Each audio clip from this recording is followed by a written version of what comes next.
ગીર સોમનાથ જિલ્લામાં ખાતરની કૃત્રિમ અછતના પગલે ખેડૂતો પરેશાન થઈ ગયા છે, જેને પગલે ભારતીય કિસાન સંઘે કૃષિ મંત્રીને રજૂઆત કરી છે। ખેડૂતોને ફરજિયાત નેનો ખાતર ખરીદવા માટે ફરજ પાડવામાં આવી રહી હોવાનો આક્ષેપ કરવામાં આવ્યો છે। ખાતર કંપનીઓએ વિક્રેતાઓને દબાણ કરતા વિક્રેતાઓએ ખાતર મંગાવવાનું બંધ કર્યું છે।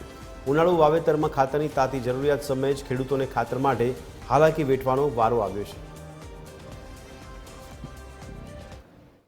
જે કંપનીઓ છે ઉત્પાદન કરતી ખાતરની કંપનીઓ ઉત્પાદન કરતી તેઓ નેનો ડીએપી અને નેનો યુરિયા વિક્રેતાઓને ફરજિયાતપણે આપવામાં આવે છે, જેના કારણે ખેડૂતો નેનો ડીએપી અને નેનો યુરિયા વાપરવા માંગતા નથી અને એનું રિઝલ્ટ મળતું નથી। ખેડૂતોમાંથી એવી ફરિયાદ છે, જેના કારણે ખેડૂતો વાપરતા નથી અને આ જે મંડળીઓ વાળા છે એ ધરાર ખેડૂતોને ફરજિયાતપણે નેનો ડીએપી અને નેનો યુરિયા આપતા હતા, જેના કારણે વારંવાર ઘર્ષણનો સામનો બનતો હતો। એમાં ખેડૂત અને વિક્રેતાઓ વચ્ચે વારંવાર ઘર્ષણનો સામનો થતો હતો, જેના કારણે હવે વિક્રેતાઓએ એવું નક્કી કર્યું છે કે ભાઈ જ્યાં સુધી કંપનીઓ ફરજિયાતપણે નેનો ડીએપી અને નેનો યુરિયા આપશે ત્યાં સુધી તેઓ લોકો ખાતરનો સ્ટોક નવો મંગાવશે નહીં।